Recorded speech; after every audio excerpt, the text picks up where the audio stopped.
Bom dia, Leda.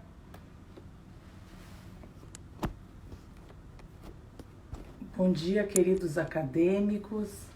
Bom dia a todos.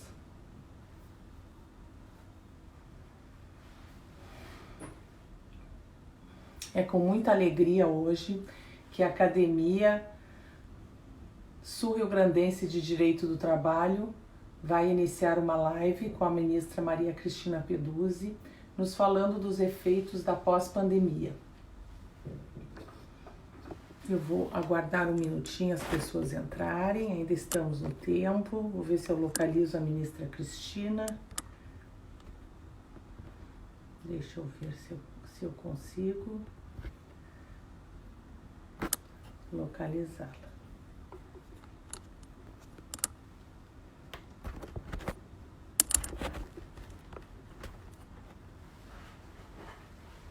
Bom dia, Carol. Bom dia, Carolina Gralha. Bom dia aos amigos.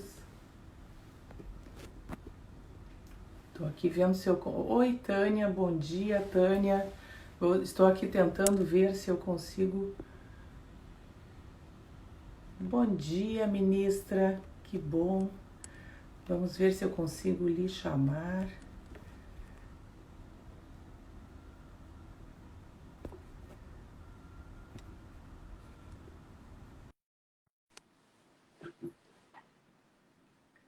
Vamos aguardar aqui a ministra Maria Cristina.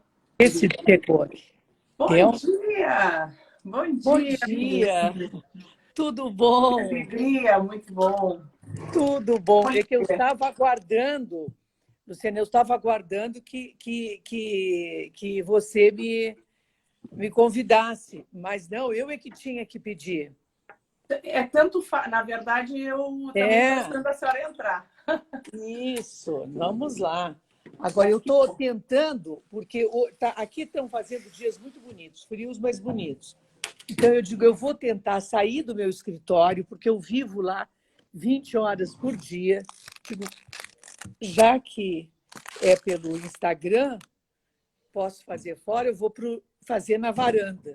E está dando certo, está pegando. Está bonito, tá? E além ficou bonito o visual, ficou bom. É? É. Aqui não dá para ver bem o jardim, mas pelo menos estamos não, mas tem um ao ar livre. É. Que bom que a senhora consegue ficar ao ar livre. Aqui no Rio Grande do Sul está frio hoje, muito frio. Sim, aí não dá. Aí não dá, mas aqui não faz frio assim, não. Sim. Nunca, né?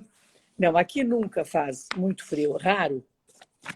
Mas, muito ministra, raro. É uma alegria, a ministra Maria Cristina Peduzzi, então, para o nosso público que está entrando, é uma alegria porque a senhora, como acadêmica da Academia Sul-Rio-Grandense de Direito do Trabalho, eu queria lhe contar que todos estamos muito felizes com a sua participação e atualmente a administração mudou a semana passada. Saiu o professor Gilberto Stimmer e entrou o nosso querido conselheiro da OAB Federal, Raimar Machado, e que agora passa a ser o presidente da academia. Então, a senhora está, na verdade, inaugurando uma nova gestão, na qual eu sou a responsável cultural. Espero fazer bem esse papel, mas eu já inicio, acho que com chave de ouro, com o seu aceite. Da parte da universidade, eu lhe agradeço muito, porque ainda estamos sem aula na Universidade Federal, ao menos na graduação,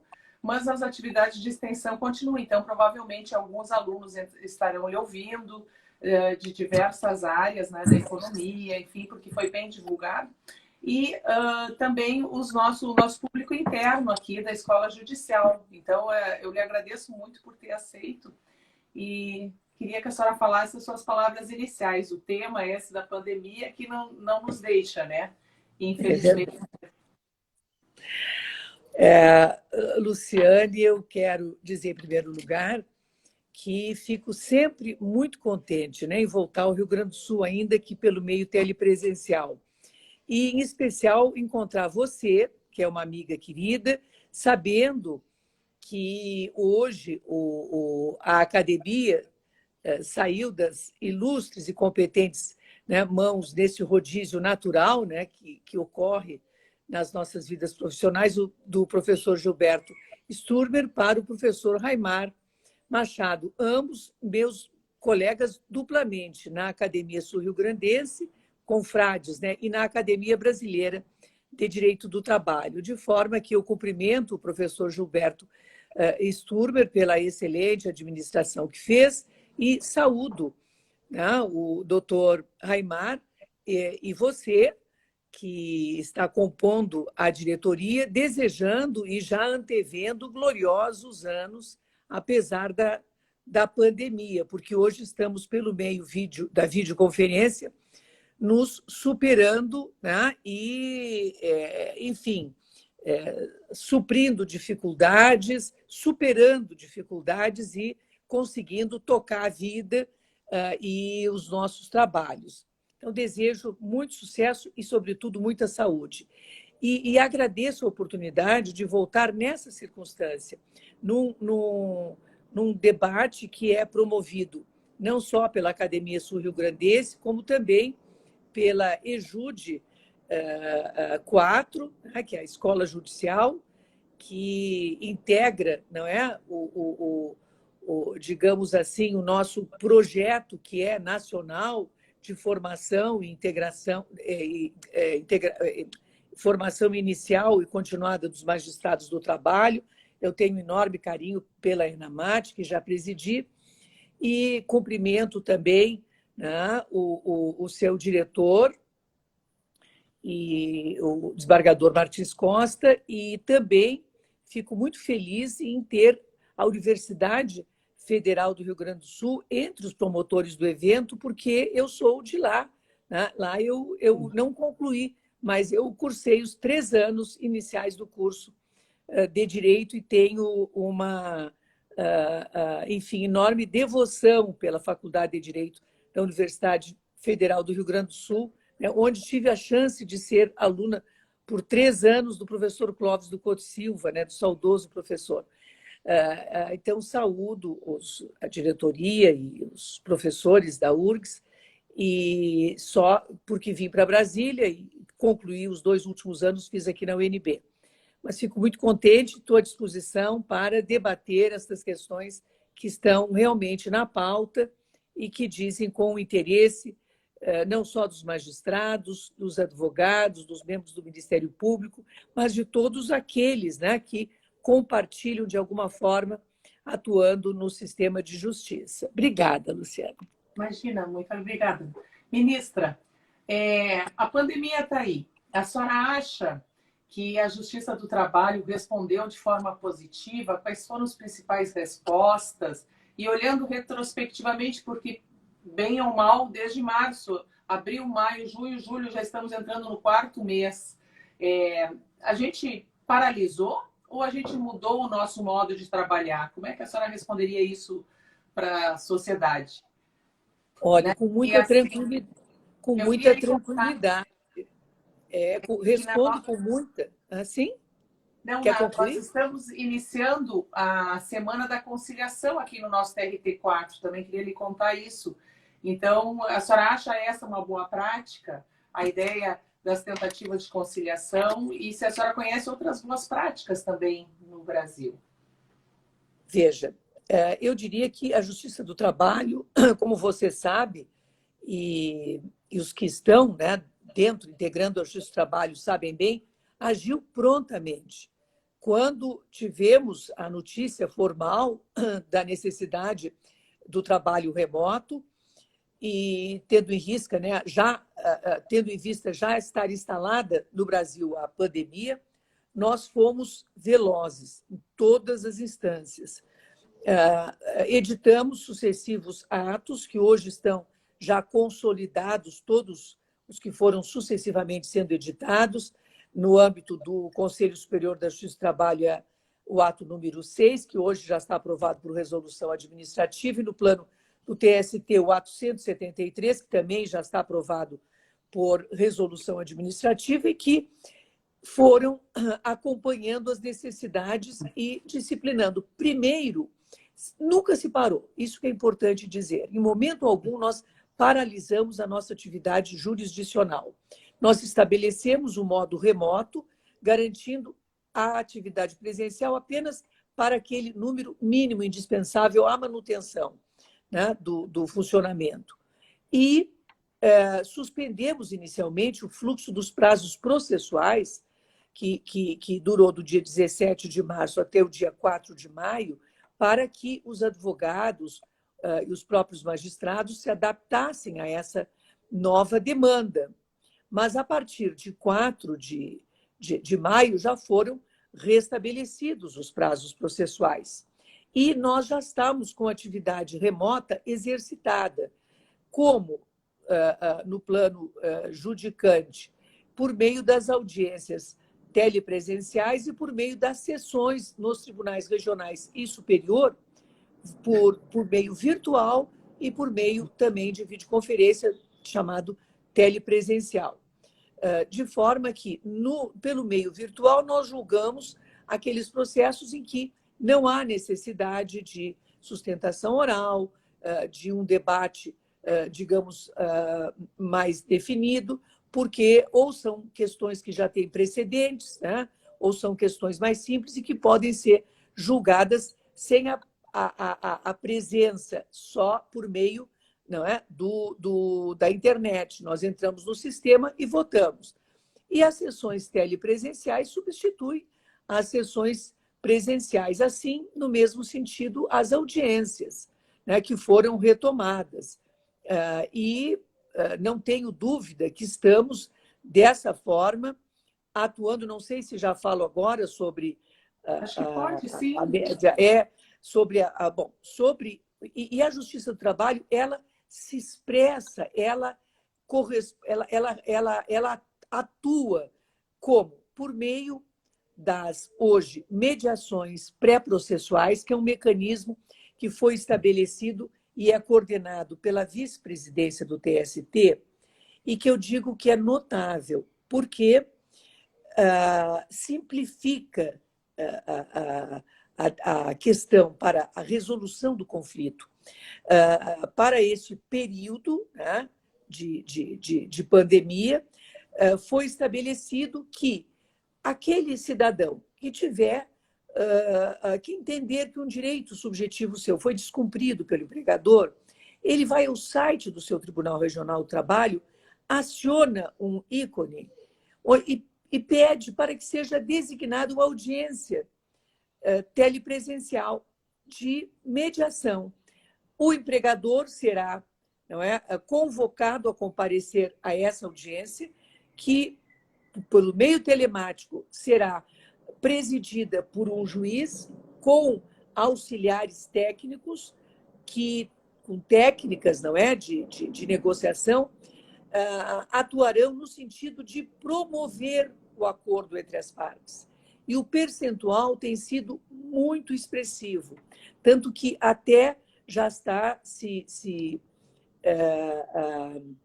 acionando junto ao CNJ para que este item, mediação pré-processual, seja também constitua também um dado estatístico para nós medirmos essa efetividade que já está reconhecida.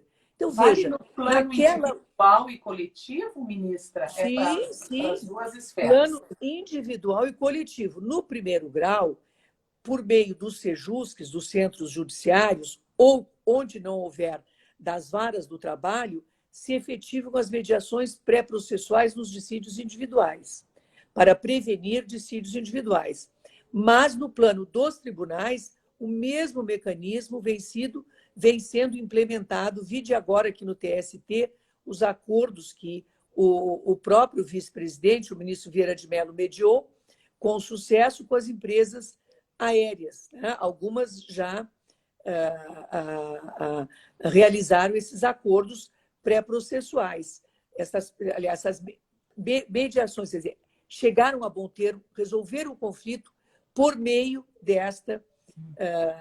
da utilização desse instrumento da mediação pré-processual. Ela evita a formação do processo judicial, que sempre é mais demorado, porque envolve produção de provas, amplo debate entre as partes até a decisão. Então, veja que este mecanismo é um ponto assim, muito positivo, resolve logo o conflito, as partes ficam satisfeitas. Qual é a segunda maneira de a Justiça do Trabalho atuar? É, como você disse, por meio da conciliação judicial, que sempre foi modalidade, não é? Instituída e praticada no âmbito da Justiça do Trabalho por força da lei. E hoje, mais do que nunca, as conciliações têm sido exitosas. Percentuais varia de um tribunal para outro, mas têm sido exitosas, eu tenho acompanhado, mais até num percentual maior do que antes as conciliações judiciais. E temos a resolução do conflito, quando não é possível, né, resolvê-lo por meio da autocomposição. Mas veja que, ainda com estas dificuldades de adaptação à nova sistemática, nós conseguimos, no TST, índices estatísticos positivos. Não houve uma diferença de percentual de julgamentos se considerarmos o ano passado no mesmo período deste ano. Estamos, assim, praticamente equivalentes. E houve redução no primeiro grau, mas também temos que considerar que até 4 de maio não se realizaram as audiências, porque os prazos processuais, né, para notificação das partes estava suspenso. Mas sei do esforço de todos os juízes para recuperar esse tempo e, enfim, conduzir os processos, porque eu sempre digo que o processo tem que ter meio, tem que ter início e tem que ter fim. Não basta assegurar o acesso à justiça, né? Tem que assegurar celeridade, como a Constituição determina, na prestação jurisdicional. E nós estamos empenhados, não é, em cumprir efetividade e celeridade, né, que são mandamentos constitucionais, na nossa prática da jurisdição. Sim, e ministra, assim, ó, claro, nós queremos a celeridade e a prestação jurisdicional, mas nós precisamos muito da cooperação do jurisdicionado, das partes, dos procuradores, e, obviamente, se não chegarmos ao consenso de solução do conflito pelo acordo, nós precisamos instruir esses processos. E aqui está o nosso atual problema. A gente está ingressando numa certa resistência, numa dificuldade de que as partes aceitem esse tipo de instrução. O que a senhora poderia nos dar como conselho? Assim, a senhora acha que a CLT e o CPC já teriam normas suficientes para amparar a atividade jurisdicional? Precisaríamos editar uma nova norma? O negócio processual que tem sido falado e que, inclusive, está no artigo 6º do ato 11 do TST, do Conselho Superior da Justiça do Trabalho, ali já previa a negociação processual, mas a gente ficou com aquela dificuldade que a instrução normativa dizia que não seria aplicável esse artigo do CPC, o 190. Então, todo esse quadro normativo e fático, o que a senhora teria assim, a nos incentivar, a nos dizer sobre esse momento, talvez nós aqui mais do primeiro grau? O que a senhora acha, assim, e vê a sua posição? As audiências por videoconferência, elas não constituem novidade. O Código de Processo Civil, que é bem anterior, né, podemos dizer, à pandemia, ele prevê com especificidade essas possibilidades. Ele prevê o uso da videoconferência para audiência de instrução na sua plenitude e fala expressamente o uso desse mecanismo para tomar depoimento das testemunhas, tomar depoimento das partes, até para a cariação. Todos os atos processuais, segundo o Código de Processo Civil, podem ser praticados por meio de videoconferência. Então, não se introduziu nos atos normativos do Conselho Superior da Justiça do Trabalho e do TST qualquer novidade. E mais, sobre negociação, sobre o artigo 190, que é a instrução normativa afastava, 39, num momento pretérito, eu digo mais, até a própria lei da mediação, ela passou essa lei porque constou lá um artigo que era proibido na Justiça do Trabalho, porque havia uma resistência muito grande da utilização da mediação pré-processual na Justiça do Trabalho. E veja que eu pessoalmente penso que injustificada, mas havia. Hoje, a Justiça do Trabalho usa esse mecanismo com um sucesso por um período excepcional, porque nós não podemos pretender que, num período em que abruptamente tivemos que seguir, não é, condições diversas de trabalho, que nós não as adaptássemos. Então, foi esta a disciplina do CONAPROC, né, que a vice-presidência estabeleceu para este período, assim como as medidas provisórias estabeleceram a disciplina para reger um período determinado. Ela não está contrariando nem a lei da mediação, vejo dessa forma, e nem a Instrução Normativa 39, porque um período que não é de normalidade e que exige, em nome de um bem maior, né, que é a preservação da vida, da saúde, e que se precisa socorrer as partes, né, de uma forma ágil. Então, se adotou esse mecanismo. Eu tenho esperança que, superada essa fase, ele persista.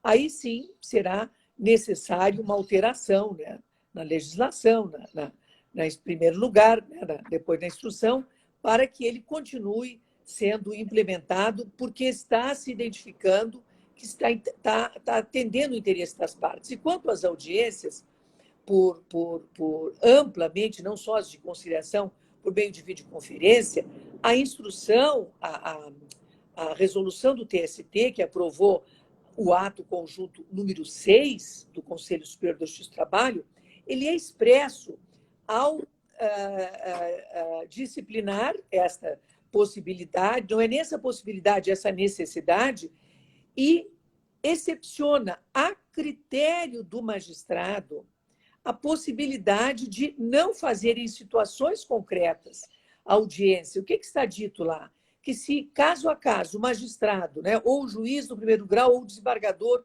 no segundo grau, identificar, no caso concreto, em razão desta estrutura que a pandemia, né, vem exigindo, que a parte não tem condições de prestar um depoimento eficiente, isento, ou não tem condições de deslocamento. Enfim, caso a caso, ele, juiz, é que vai decidir. Inclusive, pode fazê-lo até suspendendo o prazo processual, suspendendo a prática do ato processual e, nessa circunstância, delegando para momento futuro. Mas tem que ser caso a caso, porque imagine se todos os casos forem adiados ou se precisar do consenso das partes para que a audiência ocorra, quando voltarmos, quantos anos vamos demorar para julgar todos esses processos? Então, só quando efetivamente for difícil, for perigoso, digamos assim, para manter intangível o depoimento, sem influência de ambiente, se ficar provado essa dificuldade, o juiz vai. Mas não pode genericamente, não deve, né? Poder pode, genericamente, fazê-lo, penso eu, porque os mecanismos estão postos. CPC, ato conjunto disciplinando, e a necessidade, como referido, do processo terminar. Por isso que eu não compreendo, na minha lógica, eu não compreendo que um advogado, exceto nesses casos referidos, onde legitimamente será adiado a prática do ato, mas genericamente pretender que nenhuma audiência de instrução se efetive, não se sabe quando poderá ser retomado o trabalho presencial, né? Nós estamos estudando essa possibilidade, mas não depende só de nós. De forma que a minha posição, a minha leitura é essa. Ministra, e assim, saindo um pouco da Justiça do Trabalho e vendo a Justiça do Trabalho no sistema de justiça como um todo, como é que a senhora aprecia a relação do CNJ, a posição do CNJ nesse momento com a Justiça do Trabalho e a relação da Justiça do Trabalho com o Supremo. Iniciando talvez pelo CNJ, como a senhora vê o papel do CNJ como coordenador ou unificador de políticas judiciárias nesse momento? Olha, o Conselho Nacional de Justiça, que eu tive a honra, né, de integrar em mandato pretérito, ele foi instituído como fim, melhorou agora, como a finalidade, isso está na Carta, né, da República, com a finalidade de, né, exercer o controle administrativo e orçamentário do Poder Judiciário e o controle disciplinar dos juízes. Hoje, o que eu identifico no CNJ é uma função mais política do que, digamos, tendente a cumprir essas funções institucionais. Vejo que se legisla muito no CNJ sobre políticas públicas com viés corporativo e pouco se exerce, se comparado com tempos pretéritos, pouco se exerce missão constitucionalmente atribuída a ele. E tenho dúvidas sobre, não é, a eficiência desses mecanismos, né, de privilegiar políticas públicas, não é, questões que são relevantes, mas que não dizem com a finalidade, né, de fiscalização, de administração dos tribunais.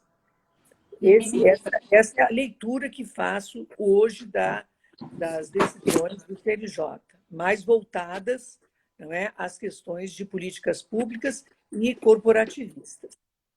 Ministra, assim, com relação ao CNJ, com relação ao Supremo em matéria trabalhista, a gente tem visto assim a questão da saúde do trabalhador, que agora ficou algo muito importante. O Supremo já vinha decidindo na ADI 3937 sobre o uso do amianto, no sentido de proibir, porque faria mal à saúde do trabalhador. Na ADI 5938, sobre o artigo 394 da CLT, a necessidade da mulher grávida em ambiente insalubre ter que apresentar atestado para mudar de setor, enfim, foi declarado inconstitucional parcialmente. Depois, sobre o tema geral 932, o acidente, o recurso extraordinário 828040, no qual o Supremo entendeu que é compatível a adoção, em alguns casos, obviamente, excepcionais, a aplicação da responsabilidade objetiva, que seria o 927 do Código Civil. Então, a gente vê um crescendo na proteção da saúde do trabalhador. E na DI 6342, recentemente julgada, que diz respeito à MP 927, artigo 29 e 31, esse artigo que diz justamente que os casos de contaminação do coronavírus não serão considerados ocupacionais, exceto mediante comprovação do nexo causal. Entendeu ali o ministro Alexandre de Moraes que sobrecarregava muito o ônus da prova dos trabalhadores que estavam nas atividades essenciais. E entendeu, isso foi seguido pela maioria, de suspender, né, o artigo 29 e o artigo 31.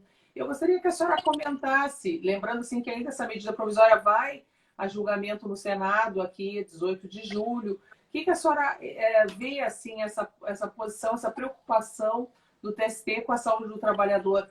Me parece que é uma posição bem interessante da Corte na aproximação com a matéria trabalhista. Não sei o que gostaria que a senhora comentasse alguma coisa com relação a essas decisões. Veja, é natural e acho muito bom que o Supremo Tribunal Federal, desde logo, diga sobre a constitucionalidade de dispositivos, porque como a Constituição de 88, no capítulo dos direitos sociais, ela constitucionalizou a maioria, digamos, dos direitos sociais, dos direitos trabalhistas, as matérias chegam ao Supremo Tribunal Federal, que é quem exerce, né, por último, e o único que exerce de forma concentrada, o controle de constitucionalidade. E acho que só temos aplausos à diligência com que o Supremo Tribunal Federal tem se manifestado sobre as questões, né, que muitas vezes ficam paralisadas, aguardando a manifestação, mas as respostas têm sido velozes, têm sido da maior importância e da maior consistência. Então, os exemplos que você deu, né, na questão do amianto, manteve, inclusive, entendimento que o TST não é, já adotava, né, na proibição do uso, porque compromete a saúde.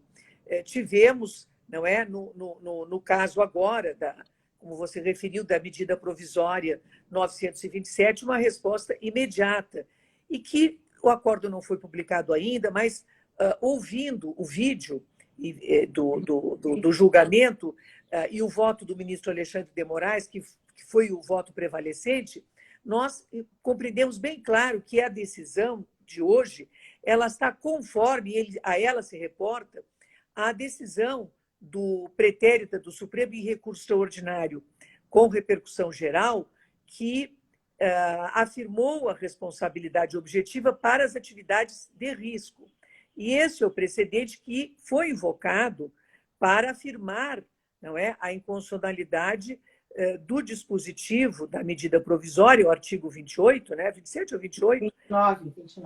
29, que estabelecia a necessidade de o empregado provar nexo de causalidade para que se considerasse ocupacional a doença.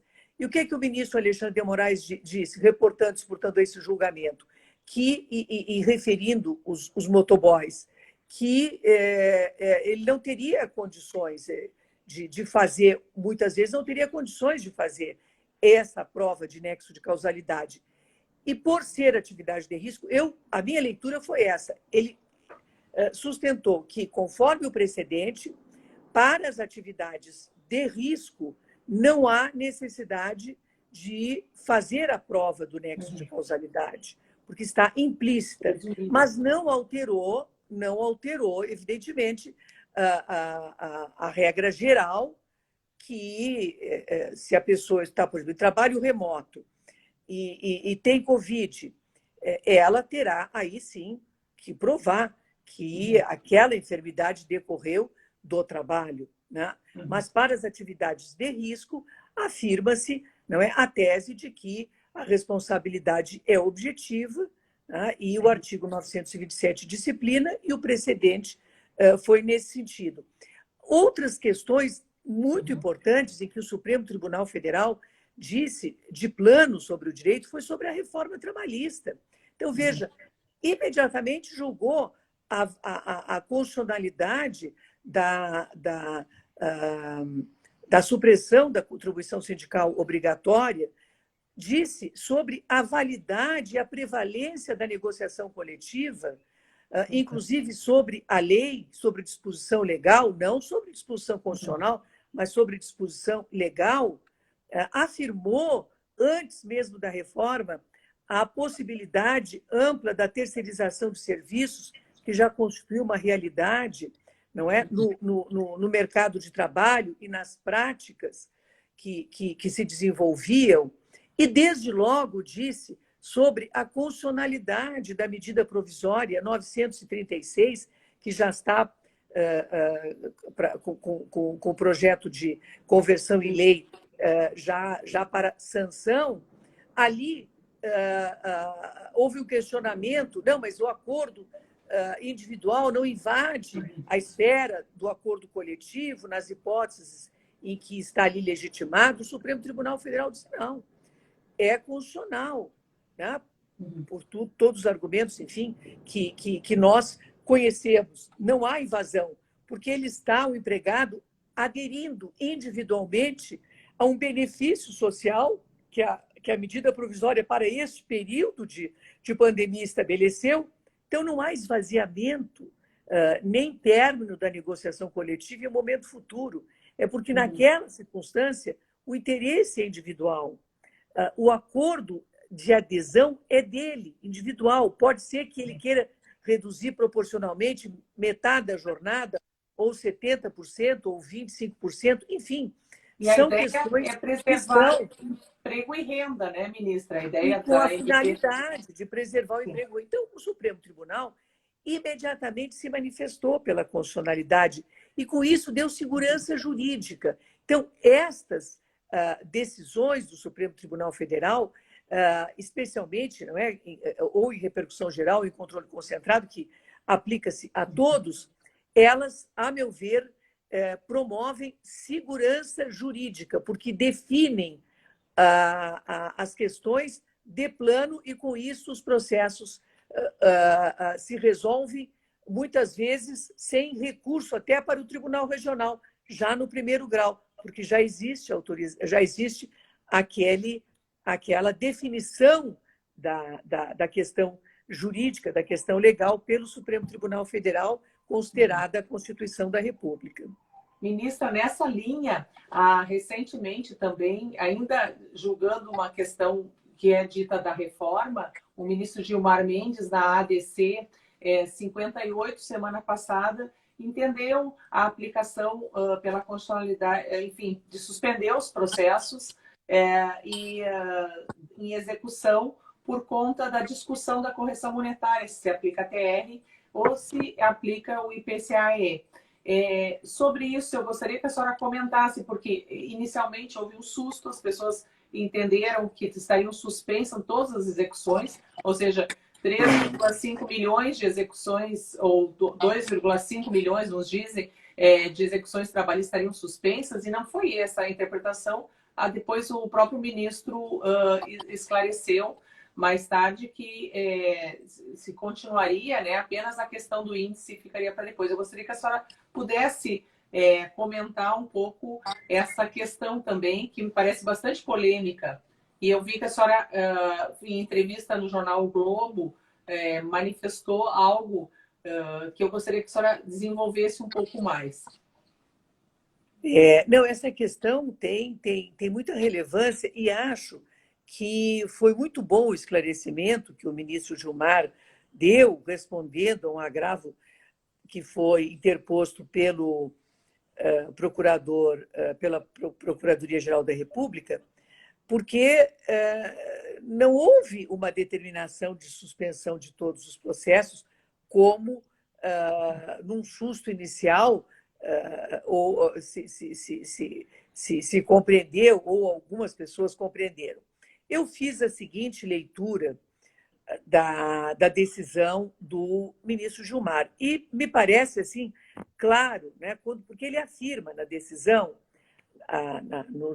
explicita, né, no julgamento do agravo, quando ele afirma a manutenção da decisão original, ele diz: a controvérsia sobre eventuais valores, né, compreendidos no resultado da diferença entre a aplicação da TR e do IPCA, que é a parcela controvertida, essa diferença, essa é que deverá aguardar o pronunciamento final da Corte, quando do julgamento de mérito desta ADC. Ele deixa claro que é só essa diferença de índice. O que significa isso, no meu modo de interpretar? Primeiro, que não haverá sobrestamento de processos em execução de sentença. Não há possibilidade. Por quê? Porque o juiz pode determinar o levantamento do principal atualizado com juros de 1% ao mês e correção monetária pela TR de plano. Expede o alvará. Eventuais diferenças, né, resultantes da aplicação do IPCA é que serão pagas posteriormente. Então, vai ficar uma pendência que amanhã, se mudar, não é, o status quo, será executada, né, em separado. Bom, então, não há dúvida quanto a isso. Segunda hipótese, eu também não vejo necessidade de sobrestar recursos interpostos em processo de conhecimento. em qualquer instância. Por quê? Porque a questão, primeiro, de fixação do índice não é própria do processo de conhecimento. Isto é próprio do processo de execução. E quando ela é trazida para o processo de conhecimento, poderá, a meu ver, ainda que em grau de recurso, porque no primeiro grau já estaria resolvida a questão, como eu falei, o juiz, primeiro, não vou mais deferir índice em processo de conhecimento. E se já está em grau de recurso, o recurso será normalmente julgado, o restante do recurso, e o desembargador ou o ministro do TST, eu penso assim, delega ao processo de conhecimento, perdão, delega ao processo de execução a definição do índice de correção monetária. Inclusive, há decisões, não especificamente sobre essa matéria, mas eu digo que há decisões do TST que admitem que a definição do índice seja remetida para a fase de liquidação de execução de sentença, como é próprio. Então, eu não vejo dificuldade em, se chegou a matéria com esta questão, julgo o restante e digo, bom, esta questão, e mando, claro, a TR vai ser assegurada, mas eu deixo expresso, a diferença entre TR e PCAE fica deferida para a fase de... fica sobrestada, não é sobrestada, fica deferida mesmo, para que o juiz na execução ou a discussão na execução se promova posteriormente, se houver controvérsia. E não julga o índice acima da TR. O processo volta, vai ser executado pela TR amanhã, se houver declaração de inconstitucionalidade da TR, por simples petição se reabre o processo, porque será uma decisão em controle concentrado. Não sei se você identifica que durante muito tempo se discutia se precisava rescisória ou não para desconstituir a coisa julgada inconstitucional. Hoje nós sabemos, se em controle concentrado se afirmar uma inconstitucionalidade, basta uma petição na execução para pedir prosseguimento segundo a decisão do Supremo Tribunal, e não precisa nem ação rescisória. Então, eu não vejo, em processo de conhecimento, qualquer possibilidade de justificar a suspensão com base nessa decisão, pelo que já falei. Bom, terceira hipótese, quando já houver decisão com trânsito em julgado, né, acerca do índice aplicável, aí, quando houver, seja pela TR, seja pelo IPCA, claro, aí não cabe sobrestamento, porque aí eu vou ter que cumprir a decisão. O juiz aí vai cumprir a decisão, ainda que seja pelo IPCA, porque transitou em julgado. Então, enquanto não houver... Eventual acordo também significaria um trânsito em julgado pela... Sim, se houver acordo, né, a lide está decidida. Então, se houver uma decisão transitada em julgado, hoje ela é exequível, nós não sabemos a decisão do Supremo, então ela será executada nos termos em que transitou em julgado. Bom, a última hipótese, que é a mais regular, lógico, se o recurso interposto, né, em fase de execução, aí sim, discutir o índice aplicável, esta é a hipótese do sobrestamento desta questão. Mas isso significa que o principal, se nós estivermos discutindo apenas a diferença, significa que o principal, quer dizer, com a correção pela TR, os juros, já foi satisfeita, via de regra, porque, claro que eu não vou excluir a hipótese de outro tema na execução também ser trazido no recurso junto com esse.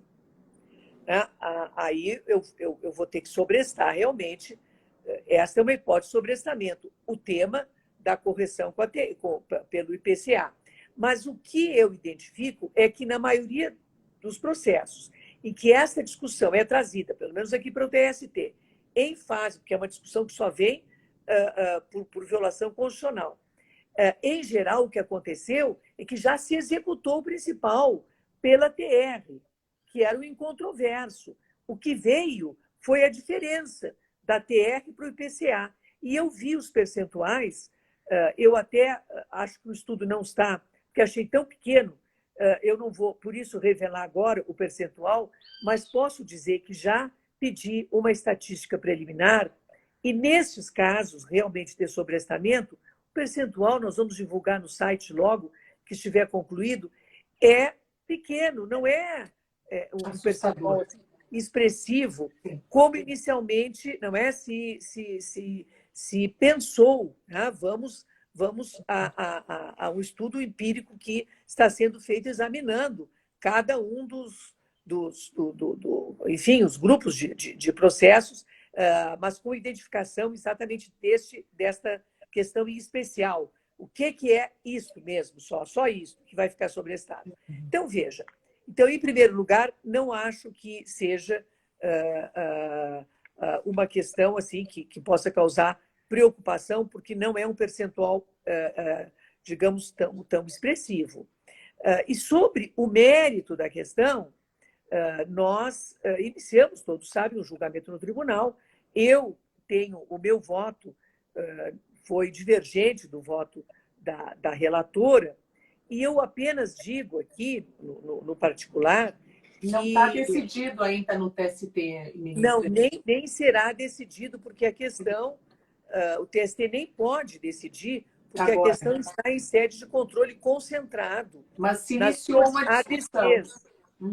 Iniciamos o julgamento de uma arguição de inconstitucionalidade, mas ela não teve condições de ser concluída, porque estava o julgamento já que avançou pela noite, faltavam 3 votos, nós, então, adiamos o julgamento. E, nesse período, foi nas ADCs, então, foi editado o despacho pelo ministro Gilmar, despachou e sobrestou, claro, e nós discutimos só isso na arguição de constitucionalidade do artigo 789, parágrafo 7º da CLT, ou seja, se impugnou a constitucionalidade desse dispositivo especial. Então, o nosso está, eu diria, prejudicado. Nós não vamos mais julgar isso, porque o Supremo é que vai dizer, em caráter concentrado, se é constitucional ou se é inconstitucional. Né? Quer dizer, o que nós conhecemos são votos, né? Os preponderantes, a maioria já estava formada no TST pela inconstitucionalidade do dispositivo, né? Por considerar que o índice era inferior ao índice que se afirmou para fazer para os débitos da Fazenda Pública, não é? Antes da formação dos precatórios. E o que eu sustentei no meu voto vencido, mas quem vai dizer é o Supremo Tribunal Federal, mas praticamente todos os ministros já têm entendimento formado, até expresso em acórdãos, né, que a matéria vinha sendo julgada normalmente, é que esse precedente que se diz, esse julgamento do Supremo, que pela inconstitucionalidade do IPCA é para corrigir débitos da Fazenda Pública antes da formação do precatório, ele é muito particular, porque nós sabemos que a natureza jurídica, isso até o ministro Gilmar diz no voto dele, é completamente diferente. Né? O pagamento por precatório, ele pode ser parcelado, é um pagamento, digamos, penoso, porque muitas vezes o ente público não tem condições de satisfazer a obrigação no prazo ali, que já é estendido, né? Então, não seria precedente. E até porque o mecanismo do reajuste do débito trabalhista, ele considera, não é só a correção monetária, ele considera os juros de 1% ao mês. Esta é a efetiva garantia, que torna hoje a correção do débito trabalhista, a atualização do débito trabalhista, considerando correção pela TR mais juros de 1% ao mês, não tem outro crédito que lhe faça par. São todos muito inferiores. Ele hoje por conta dos juros de 1% ao mês, ele é o crédito melhor corrigido. se viesse ainda o IPCA, isso realmente seria as dívidas trabalhistas seriam, digamos assim, corrigidas num descompasso, vou até fazer uma referência, em relação às dívidas fazendárias, previdenciárias, tributárias, federais, cíveis, haveria realmente um descompasso, né? E eu apenas dou um exemplo, né, que aqui eu examinei sobre a correção, é que esse débito da Fazenda Pública, que foi antes da formação do precatório, que foi corrigido se determinou a correção pelo IPCA, ele tem uma atualização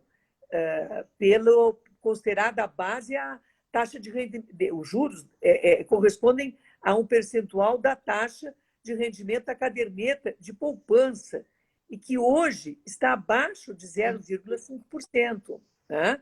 E demais. E os juros fazendários, os débitos trabalhistas, perdão, os débitos tributários federais, os débitos cíveis, segundo, inclusive, a jurisprudência do STJ, eles consideram, para a correção dos débitos, a taxa Selic. Só a taxa Selic, que hoje não tem juros mais correção. A taxa Selic é 2,25% ao ano hoje. Fixo, né? Fixo. Então, e os juros fazendários, que somam-se ao IPCA para os precatórios, antes da formação do precatório, hoje, os juros fazendários estão de 0,13% ao mês. Então, nós temos uma lei que garante 1%. Então, veja que não leio assim a questão de uma forma tão polêmica, né? E vamos aguardar. Acho que dentro dessas previsões que aqui referi, olhando caso a caso, nós poderemos dar cumprimento à decisão, né, sem sobrestar o que não é caso de sobrestamento, né? Porque deixou claro, sobrestamento é apenas da diferença entre a TR e o IPCA. Eu penso de uma forma, assim, digamos, mais suave, né? Menos assustadora. Ministra, eu agradeço a sua exposição clara, confiante, que nos dá segurança, assim, e que expôs de uma forma geral a problemática. Eu agradeço muito, porque é importante que a gente não fique nesse susto, né? Que esse nosso diálogo seja produtivo. Mas, ministra, eu queria lhe dizer que faltam menos de 5 ou 10 minutos aqui. Não, eu estou aqui à disposição. E o tempo, só para a gente tentar entregar um pouquinho do que foi prometido, do que foi as relações de trabalho no pós-pandemia, se a senhora pudesse dar uma palhinha para nós, porque, veja bem, a ideia da OIT, da centralidade do ser humano no mundo do trabalho, ela pressupõe capacitação, ela pressupõe trabalho decente, e a gente vai dar uma baixa de trabalho no momento de pós-pandemia. Também agora se reeditou, editou na portaria conjunta do Ministério da Saúde com a Secretaria do Trabalho, a portaria 20, que fala do retorno ao trabalho seguro. Os nossos tribunais, a senhora mesmo já adiantou esse tema, ainda não se sabe quando é que vamos retornar, mas a OIT indica 10 passos, né, de prevenção e de cuidado com a Covid. O que a senhora queria nos dizer nesse momento assim, de pós-pandemia, esse momento que se exige cooperação, se exige reconstrução, né? Quais são os ensinamentos? Eu achei interessante a senhora mencionar na entrevista da CNN a ideia de solidariedade. Eu até mesmo diria que a gente pode avançar na ideia de fraternidade. A gente tem previsões na União Europeia de condições laborais previsíveis. É possível falar em previsibilidade? O que se pode esperar, né, nesse mundo assim em que avança tanto a tecnologia e a gente está com essa pandemia, que era um dos problemas que a OIT apontava para o futuro do trabalho, os novos riscos à saúde, e chegaram mais rápido do que a gente pensava o ano passado. Então, assim, esses minutinhos finais eu queria lhe passar para menos dar uma palhinha nesse outro assunto. É óbvio que quando a gente combinou a live não tinha toda essa questão da TR, que os julgamentos vão se sucedendo e as coisas estão acontecendo rapidamente. Mas então eu queria lhe perguntar sobre isso. É uma situação, não é bem, digamos, ainda indefinida. O TST já elaborou, por meio da comissão que foi designada para esse fim, já apresentou um estudo que servirá de base. Nós vamos agora formular uma minuta, digamos, de resolução, de um ato, que será submetido ao exame dos ministros, agora no início de julho, e das entidades, né, que o CNJ determina sejam ouvidas, né, OAB, Ministério Público, Defensoria Pública, para, no início de agosto, estarmos já com o ato, né, implementado, prevendo um retorno parcial. Mas ainda não temos essas diretrizes definidas, porque a situação ainda reclama muitos cuidados. Então, veja, o teletrabalho já era disciplinado de forma ampla desde a reforma trabalhista e vinha sendo usado pelo TST desde 2012. Nós temos a regulamentação, mas ele era implementado em situações mais de interesse do próprio trabalhador, quando precisava trabalhar fora, um cônjuge que acompanha o outro, eram situações, ou ia o próprio cursar um mestrado, um doutorado, enfim, situações preponderantemente do seu interesse. Hoje, o interesse passou a ser contrário, passou a ser do empregador, público ou privado, porque não há possibilidade de trabalhar. E se flexibilizou, não o teletrabalho apenas com aquelas recomendações e exigências, né, todas, mas de uma forma mais informal, o teletrabalho, que é a mesma coisa sem tantas disciplinas. E penso que tanto o empregador público quanto o privado identificou uma economia muito grande. Então, entrou o fator custo agora para justificar e até estimular que se permaneça nessa sistemática. Eu lia ontem estatísticas preliminares mostrando, no âmbito dos 3 poderes, a economia que se fez. No privado nem se fala, nós estamos vendo todos os dias aí, não, como é que chama? Judicialização das locações comerciais, residenciais. As pessoas estão precisando já de espaços menores para trabalhar, vão gastar menos aluguel, menos luz, enfim, não vão precisar deslocar 21%, cerca de 21% dos acidentes de trabalho ocorrem nos deslocamentos de casa para o trabalho. Então, nós vamos eliminar, digamos, este risco de acidentes no período. Então, já está se mostrando,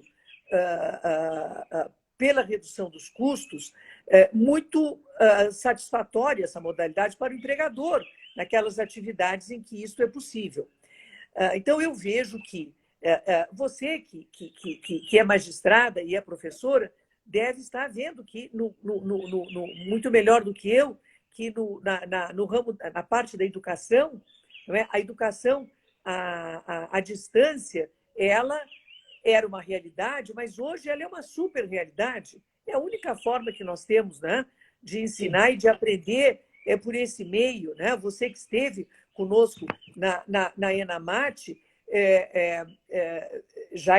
já sabe que nós realizamos educação à distância com frequência. Hoje eu vi cursos que fizeram com um número muito mais expressivo de magistrados pelo meio agora da videoconferência do que na época em que eu estava lá. As pessoas estão, como elas não têm mais alternativa, bom, eu não vou fazer educação à distância porque eu vou me guardar para o outro que é presencial. Como não tem o presencial, as pessoas estão buscando, não é, o conhecimento por este meio. Então, não há Ministra, dúvida. então eu quero lhe agradecer por esse conhecimento que a senhora